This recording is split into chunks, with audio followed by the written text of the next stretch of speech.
성경 말씀은 구약성경 예레미야 1장 10절 말씀입니다. 제가 봉독해 드리겠습니다. 보라, 내가 오늘 너를 여러 나라와 여러 왕국 위에 세워 내가 그것들을 뽑고 파괴하며 파멸하고 넘어뜨리며 건설하고 심게 하였느니라 하시니라. 아멘. 할렐루야. 오늘도 하나님의 말씀 가운데 저와 여러분들이 은혜를 받을 수 있는 귀한 시간 되기를 원합니다. 이 에레미야서와 오늘 이 에레미야 애가를 통해서 우리가 하나님의 말씀 가운데 은혜를 받으려고 합니다. 이 에레미야는 52장, 또 에레미야 애가는 5장으로 되어 있습니다. 이 에레미야의 전체적인 내용 구조를 보면 1장은 하나님께서 에레미야를 부르시는 에레미야의 소명, 그 다음에 2장부터 29장까지는 유다의 심판에 대해서, 유다의 죄와 그 심판에 대한 설교, 에레미야의 설교 12편이 기록되어 있습니다. 물론 중간에 이 에레미야도 예언서로서 메시아에 대한 예언과 또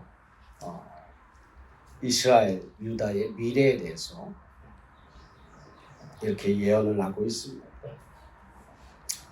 또 권면을 하고 있습니다. 하나님 앞에 돌아오라, 백성을 향해서 또 종교 지도자들을 향해서 하나님 앞에 돌아오라. 그래서 26장 2절과 3절 보면 에레미야를 통해서 이렇게 이스라엘 유다 백성들에게 하나님께서 이런 메시지, 경고의 메시지를 줄 때에 왜 하나님이 그렇게 경고의 메시지를 주는가?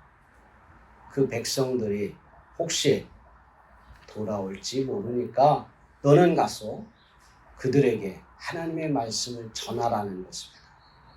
그래서 하나님의 말씀을 들을 때에는 아직 늦지 않았다는 것입니다.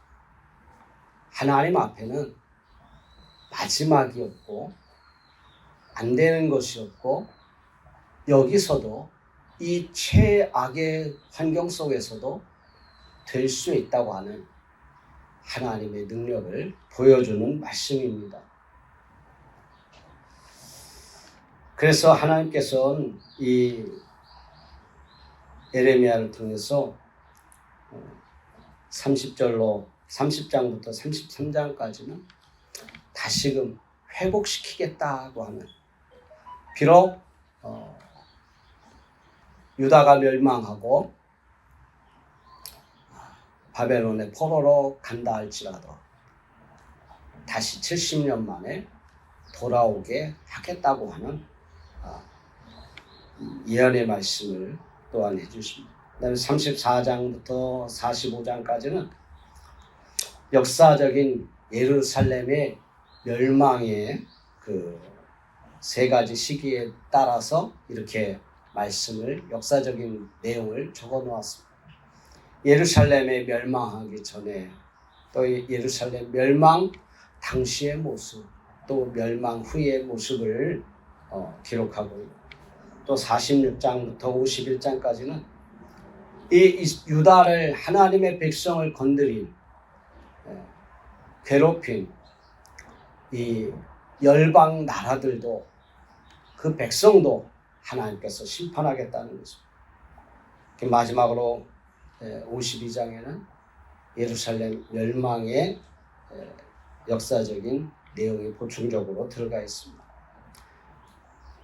예레미야 애가는 총 5장으로 되어 있지만, 이 에레미야 애가는 에레미야가 정말 멸망당하는 예루살렘을 바라보면서 멸망 당시 그 참상을 보면서 하나님 앞에 간절히 기도하는 그 내용이 에레미야가 1장부터 3장까지, 또 4장 5장에는 이제 포로로 가서 잡혀가서 이 포로 생활을 해야 하는 포로 당시의 상황을 기록하고, 또 그 상황 속에서 하나님 앞에 마지막 에레미야의 선지자적인 하나님 앞에 기도하는 자로서 하나님 앞에 소명을 다하는 그러한 모습이 보여져 있습니다. 그래서 이 에레미야의 전체적인 주제를 보면 심판으로 새롭게 하시는 하나님이라고 말할 수 있습니다. 이 에레미야로 통해서 우리는 하나님의 심판을 정말 볼 수 있는데, 하나님은 자신의 백성을 심판하며 또한 열방을 심판하시는, 이 세상의 모두를 심판하시는 하나님으로 이렇게 묘사되어 있습니다. 이 에레미야의 당시 시대는 어떤 시대냐?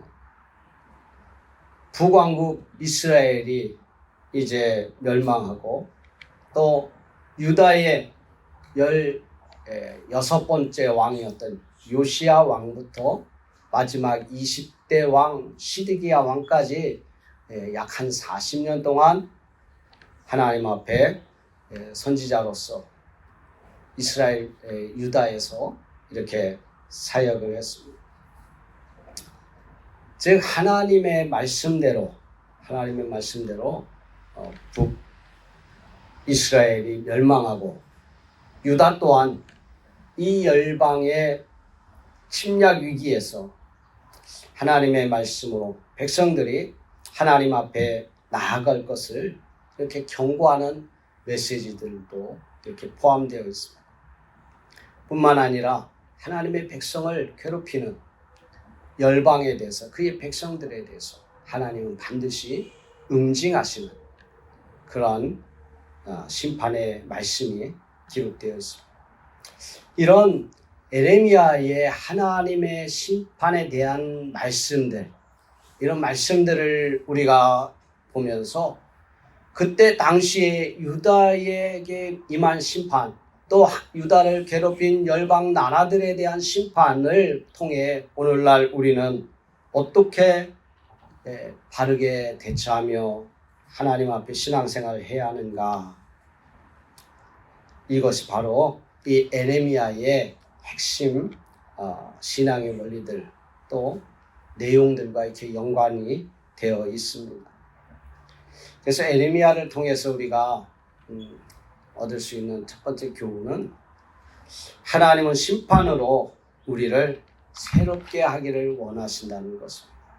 그래서 우리가 읽은 에레미야 1장 9절부터 이렇게 10절까지 보면, 하나님은 하나님의 백성들이 하나님을 떠나서 죄악에 빠져 있을 때, 아까 우리가 읽었던 10장 중간부터 이렇게 보면, 내가 그것들을 뽑고 파괴하며 파멸하고 넘어뜨리고 건설하고 새로 심고 그렇게 하겠다는 것입니다.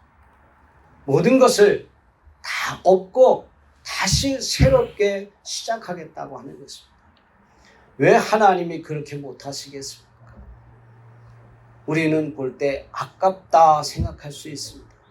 이것을 무너뜨리는 것이 아깝다. 그러나 하나님은 바벨탑을 무너뜨릴 때도 아깝다 생각하지 않으십니다.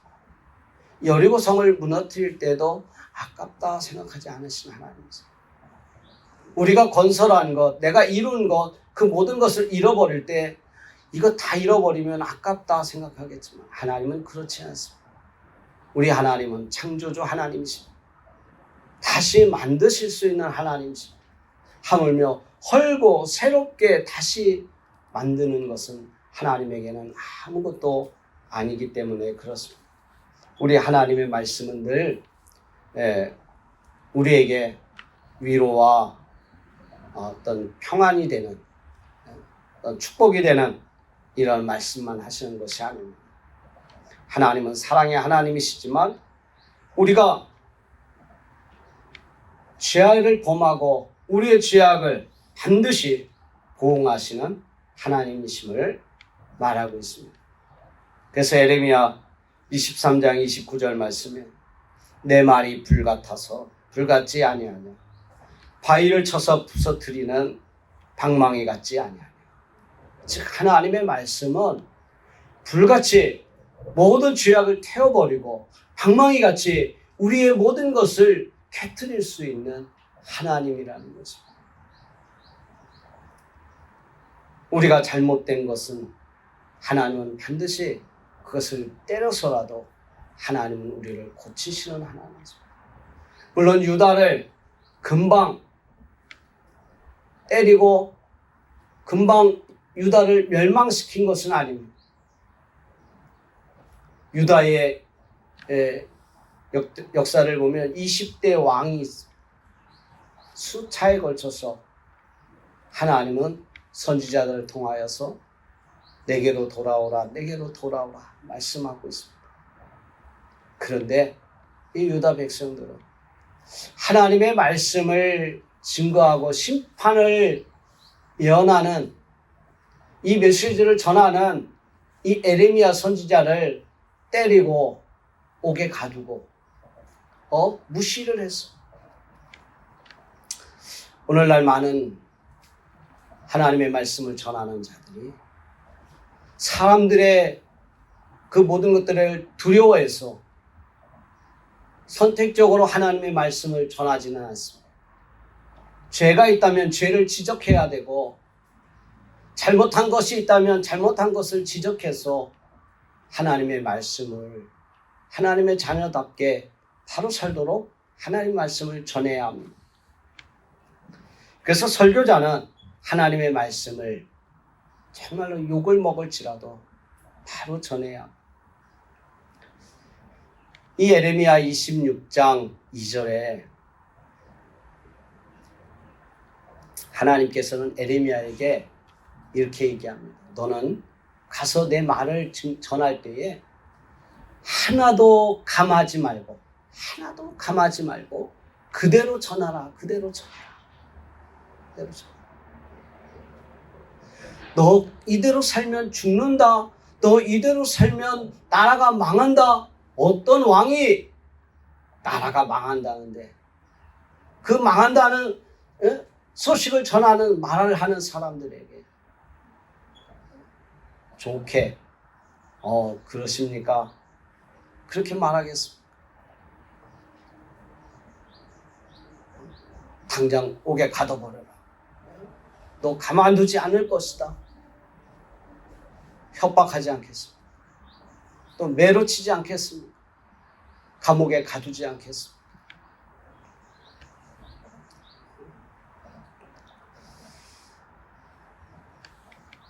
설교자는요, 그런 모든 두려움을 이기고 하나님의 말씀을 바로 전해야만 합니다. 신약에서도 보면 고린도후서 7장 11절에 이 사도 바울이 고린도 교회에 죄악을 지적하면서 상당히 많은 근심을 하게 됩니다. 설교자도요.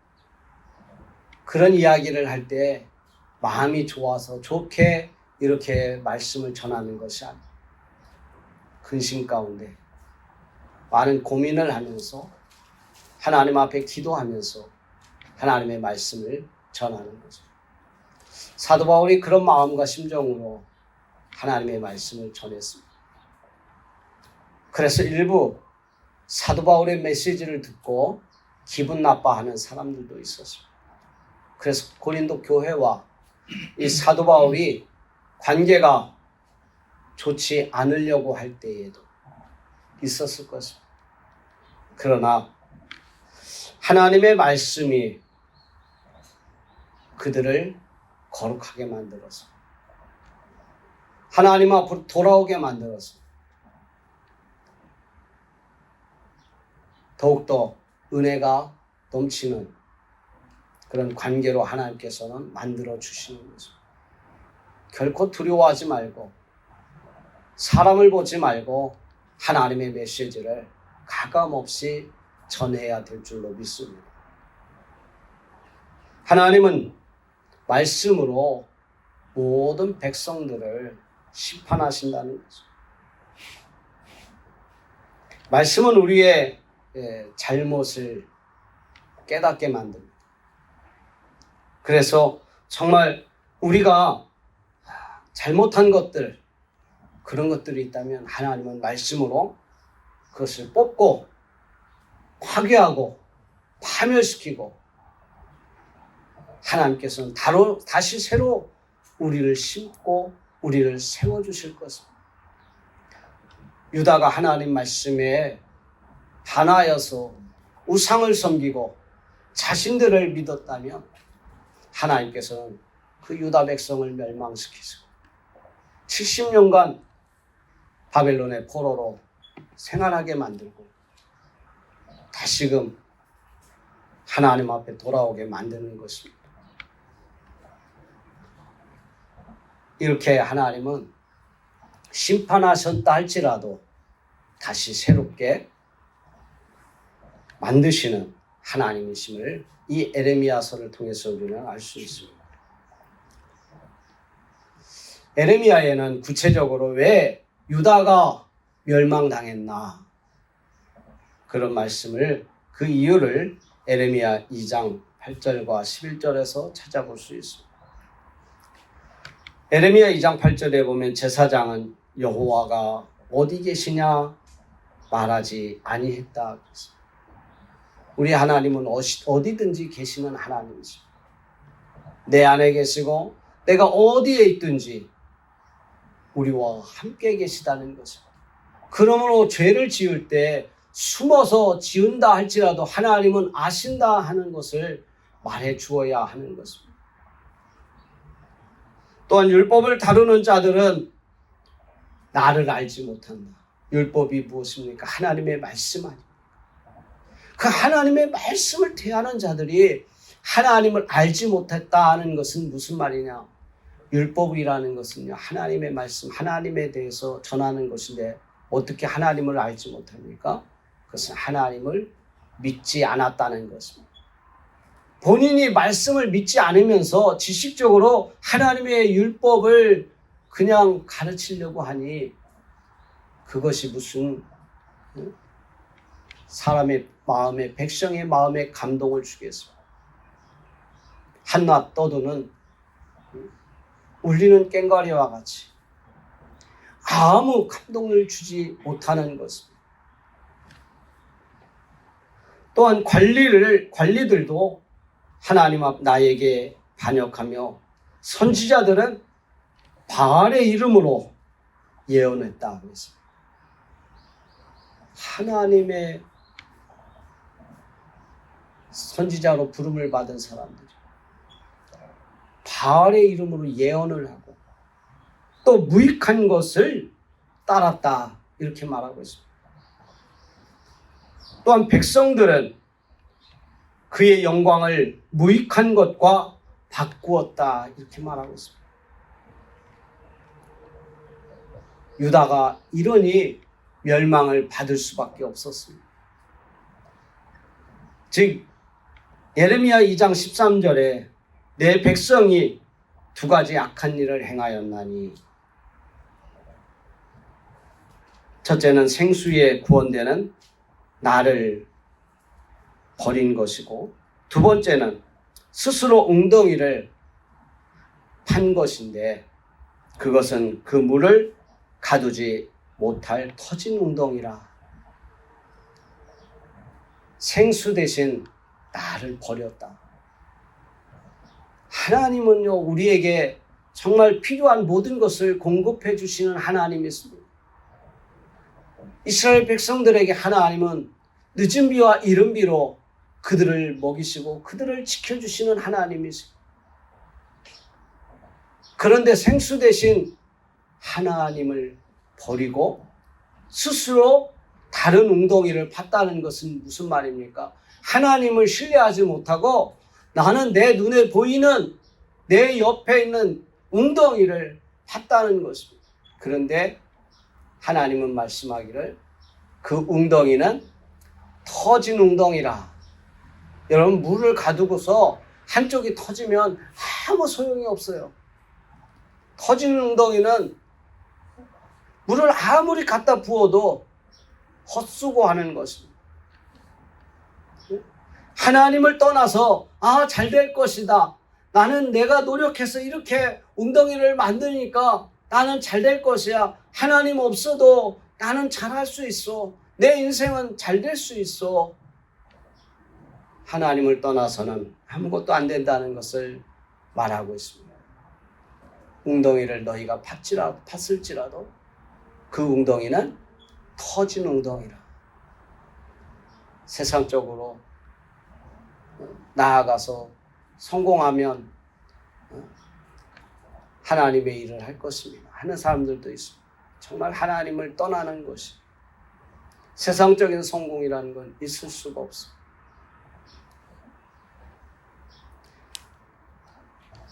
그래서 우리는 이 에레미야를 통한 두 번째 교훈이 하나님만을 전적으로 의지해야 한다는 것입니다. 우리 하나님은 신실하신 하나님이십니다. 말씀을 이루시는 하나님이십니다. 우리 성경 한 구절 봅니다. 에레미야 33장 2절 말씀, 3절 말씀을 봅니다. 에레미야 33장 2절과 3절 말씀 제가 봉독해 드리겠습니다. 이를 행하시는 여호와, 그것을 만들어 성취하시는 여호와, 그의 이름을 여호와라는 이가 이와 같이 이르시되 너는 내게 부르짖으라. 내가 내게 응답하겠고 내가 알지 못하는 크고 은밀한 일을 내게 보이리라. 우리 하나님은 하나님의 말씀대로 신실하신 하나님이십니다. 전능하신 하나님이십니다. 우리는 하나님만을 의지해야 합니다. 우리의 모든 것들을 내가 이루지 아니한다 할지라도 하나님은 그것을 이루어서 성취하시는 하나님, 성취하시는 하나님. 그리고 하나님은 내게 부르짖으라. 내가 내게 알지 못하는 크고 은밀한 일을 내게 보이리라. 우리 하나님을 의지하기를 원하고 있습니다.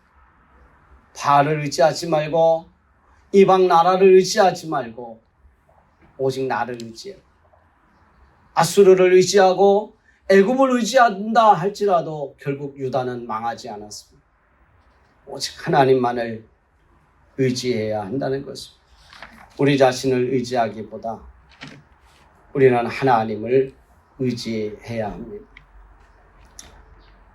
에레미야 애가 이후에 애가 5장을 이렇게 읽다 보면 정말 이러한 일들이 우리 가운데 일어나면 얼마나 무서울까 하는 생각들을 해봅니다. 우리에게 만약에 이러한 하나님의 심판이 일어나지 않았다면 우리에게는 기회가 있고 지금 나는 다시 하나님 앞에 돌아올 수 있는 기회가 있다는 것입니다. 내가 믿음을 떠났다면 내가 하나님 앞에 돌아갈 수 있는 기회가 이 말씀을 듣는 저와 여러분에게 있습니다.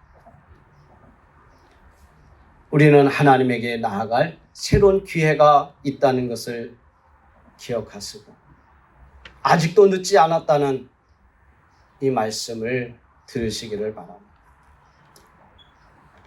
에레미야 애가를 통해서 보면요, 멸망 당시와 또 포로 시대의 그 참상에 대해서 기록하고 있습니다. 하나님 앞에 울면서 기도하는 이 에레미야의 모습을 우리에게 많은 교훈을 주고 있습니다. 찬송가 544장 울어도 못하네, 눈물만이 흘려도 우리의 죄를 씻지 못한다고 그랬습니다. 아직 늦지 않았다는 말씀입니다. 하나님 앞에 돌아오시고 하나님 앞에 우리가 돌아가야 합니다. 우리 교회가 내가 하나님 앞에 다시 돌아가서 다시 하나님 앞에 믿음의 삶을 살아야 합니다. 한국교회가 믿음으로 하나님 앞에 다시금 서야 할 줄 믿습니다. 그럴 때 하나님께서 부흥의 역사가 다시 일어나리라 믿습니다.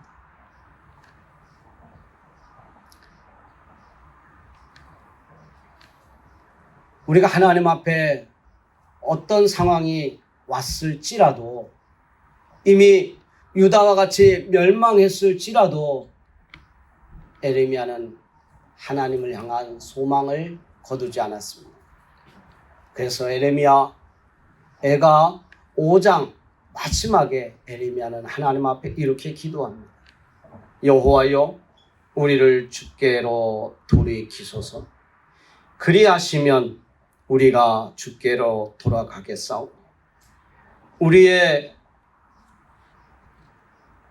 날들을 다시 새롭게 하사 옛적같이 하옵소서. 하나님 앞에 마지막 소망의 기도를 마치면서 에레미야가 끝나는 것입니다. 우리가 사는 동안에 여러 가지 많은 이해할 수 없는 일들이 일어납니다. 나는 잘하고 있는데 때로 욥과 같이 아주 극심한 고난과 어려움을 당할 때도 있습니다. 왜 내게 이런 일들이 일어나는가? 자신의 잘못 때문이 아닌 그러한 고난을 받게 될 때에 우리는 또 하나님을 원망할 때가 있지 않습니까? 그러나 모든 상황 속에서도 절대로 우리는 하나님을 의지해야 합니다. 욥은 끝까지 하나님을 향한 신뢰를 놓지 않았습니다. 하나님을 끝까지 믿었습니다. 우리에게 어떤 시험과 고난이 온다 할지라도 하나님을 향한 신뢰를 저버려서는 안 될 것입니다. 믿음 생활을 할 때 편안하고 행복한 그런 삶만 우리에게 주어지는 것이 아닙니다. 고난도 오고요. 여러 가지 많은 질병으로 병도 오고요. 아픔도 옵니다. 왜 나에게 이 아픔이 옵니까? 왜 나에게 이 질병이 옵니까? 정말 안타깝습니다. 친구 목사도 암에 걸려있고 목회를 잘하고 하나님의 일을 하는데 왜 이런 일들이 일어납니까? 하는 생각이 들 때가 있습니다. 우리에게 이런 일들이 당한다 할지라도 우리는 절대로 하나님을 향한 욥과 같이 신뢰를 저버리지 말아야 됩니다. 하나님을 향한 그 믿음을 굳건하게 지켜야 될 줄로 믿습니다. 우리 하나님은 결론적으로 보면 심판을 통해서 새롭게 하시는 하나님이십니다. 우리뿐만 아니라 하나님의 백성을 괴롭힌 이 열방 나라들, 9개 나라들에 대해서도 하나님은 심판하시는 하나님이십니다. 그래서 우리는 하나님만을 의지하는 이런 참 믿음과 소망을 가져야 합니다. 그러므로 우리에게 어떤 것이 있다 할지라도, 그것이 물질이든지 어떤 지위가 있다 할지라도 권세가 있다 할지라도 절대로 그것을 믿고 하나님을 떠나서는 안 될 것입니다. 우리의 웅덩이는 터진 웅덩이가 될 수밖에 없습니다. 우리의 생명의 생수 되시는 우리 하나님을 끝까지 믿고 신뢰해야 될 줄로 믿습니다. 언제나 나를 도우시는 우리 주님이, 주님의 은혜가 오늘도 저와 여러분에게 넘치기를 주의 이름으로 축원합니다.